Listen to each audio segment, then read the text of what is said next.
Hello साथियों, कैसे हैं आप। आशा करता हूं आप सभी अच्छे होंगे। साथियों, यह वीडियो 5 से 6 मिनट का होगा। मैं ज़्यादा समय लेना नहीं चाहूँगा कि आते हैं सीधे टॉपिक पर। देखेंगे साथियों, मैंने यहाँ पर अल्फ़ाबेट लिखा हुआ है। अल्फ़ाबेट लिखा हुआ है, ये एक परिवार है और इस अल्फ़ाबेट के परिवार में 26 लोग हैं। निश्चित रूप से साथियों, हम इससे एक तीर से दो निशाना साध सकते हैं। अर्थात जब हम बच्चे को, अर्थात पहली से 5वीं तक के पढ़ने वाले बच्चों को हम एक तीर से दो निशाना साध सकते हैं। अर्थात हम उनको वावेल और कॉन्सोनेंट का ज्ञान दे सकते हैं। यह उन बच्चों के लिए भी फायदेमंद है जो कक्षा 6वीं में अध्ययनरत हैं और जिनको बताया जाता है ये वावेल है या ये कॉन्सोनेंट है। साथियों, जैसे कि मैंने कहा, ये एक परिवार है और ये परिवार ए से लेकर जेड तक यह परिवार अल्फाबेट कहलाता है और इस परिवार की संख्या है 26। साथियों, देख रहे हैं कि इस परिवार की संख्या 26 है। निश्चित रूप से हर परिवार में कुछ दिनों के बाद मनमुटाव होता है, ये प्रकृति का नियम है और उसके बाद में उस परिवार में अनबन होकर के बंटवारा होता है। जब तक ये परिवार एक साथ थे तब तक ये अल्फाबेट कहलाए। इस परिवार की संख्या 26 रहा, लेकिन जब इसी परिवार में जब बंटवारे की बात आता है तो यहाँ पर दो विचारधारा उत्पन्न होता है और जब एक विचारधारा वाले अलग हो जाते हैं और दूसरा विचारधारा वाले अलग हो जाते हैं। तो निश्चित रूप से आइए, हमने जो क्रम में लिखा है अर्थात ABCDEFGH, हमने पहले लाइन में 4, दूसरे लाइन में 4, तीसरे लाइन में हमने 6 लिखा, चौथे लाइन में 6 लिखा, 5वें लाइन में 6 लिखा।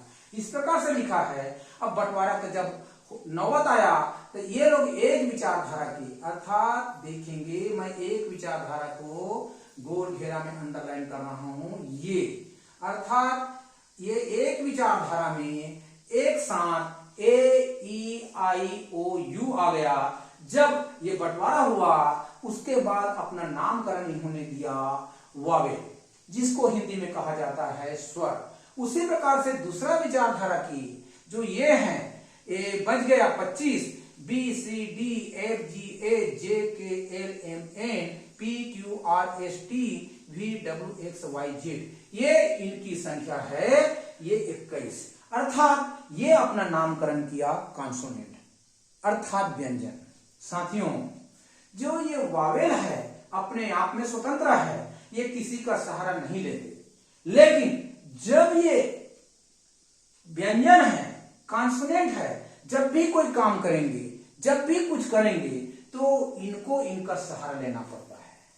अर्थात व्यंजन को स्वर का सहारा लेना पड़ता है, अपने नामकरण के लिए भी इनको सहारा लेना पड़ता है।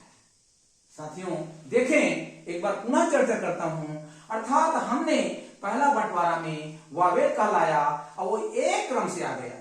देखिए, बच्चों को कुछ करना नहीं पड़ा। यदि पहली से 5वीं तक लगातार हम इसी क्रम में उनको नकल लिखने के लिए कहें, कॉपी में लिखने को कहें और पहला लाइन को बंटवारा शुरू से करवा दें तो बच्चे आसानी से जान जाएंगे कि पहला लाइन तक 5 जो है वो वावेल है और दूसरा लाइन का जो शेष है, बाकी जो है वो कॉन्सोनेंट है। इनको बोलने के लिए, कॉन्सोनेंट को बोलने के लिए वावेल का सहारा लेना पड़ता है और वावेल को इनकी सहारा की जरूरत नहीं पड़ता। साथियों, देख लेते हैं इसके उदाहरण। जैसे कि मैंने यहां पर लिखा ये बी। अब बी लिखा तो मैं हिंदी में बोला बी, हिंदी में कहा बी। अब देखो, बी बोला तो बी कहा तो ये जो है ई, अर्थात इस वावेल आ गया ई।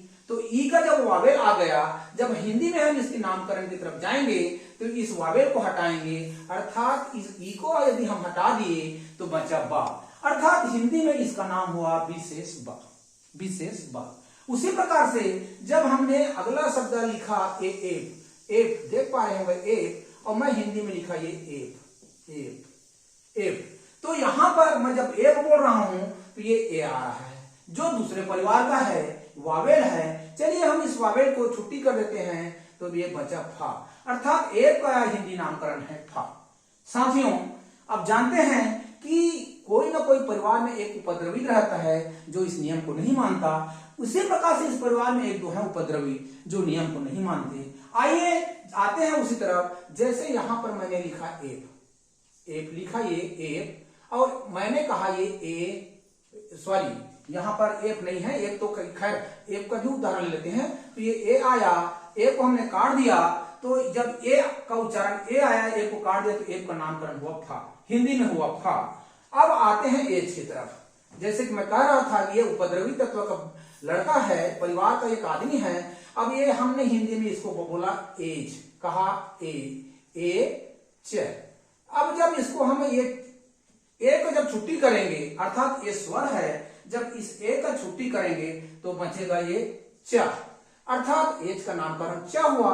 लेकिन ये मानता नहीं है, मेरा नाम च नहीं है, मेरे साथ में उस परिवार के थे, तब मुझे आप च बोलते थे, कुछ भी बोल सकते थे, लेकिन मेरे को च मत बोलिए।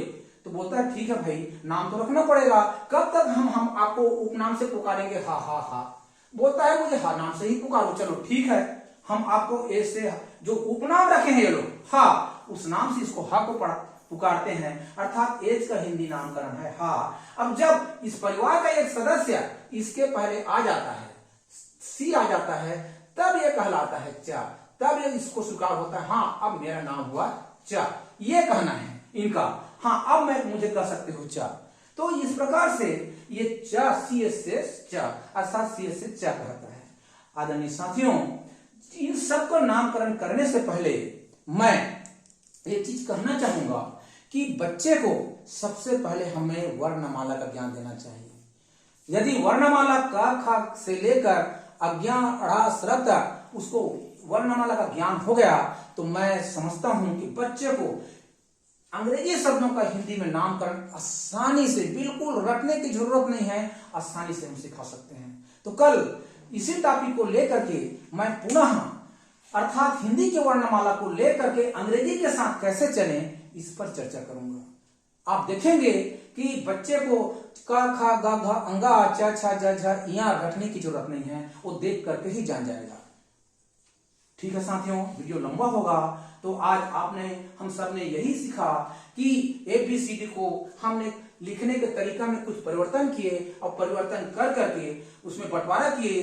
अर्थात पहला परिवार कहलाया वावेल, अर्थात वावेल में 5 है, दूसरा कहलाया कॉन्सोनेंट, कॉन्सोनेंट में 21 है, और 5 वावेल और 21 कॉन्सोनेंट मिल करके हो जाते हैं अल्फाबेट। जब अल्फाबेट परिवार के रूप बन जाता है तो उनकी संख्या हो जाता है 26, अर्थात वावेल 5, कॉन्सोनेंट 21 और 21 5 26। अब वावेल अपने आप में स्वतंत्र है, अब कॉन्सोनेंट का जब हम प्रयोग करते हैं तो इसके साथ में वावेल का उच्चारण आता है, इसका हमको सहारा लेना पड़ता है। ओके साथियों, सी यू। आशा करता हूं कि ये वीडियो पसंद आया होगा। यदि वीडियो पसंद आया हो तो लाइक कीजिएगा, चैनल को सब्सक्राइब कीजिएगा, और किसी भी प्रकार का कमेंट करना हो, सलाह देना हो तो बिल्कुल साथियों सादर आमंत्रित हैं। Okay, take care, thank you, धन्यवाद।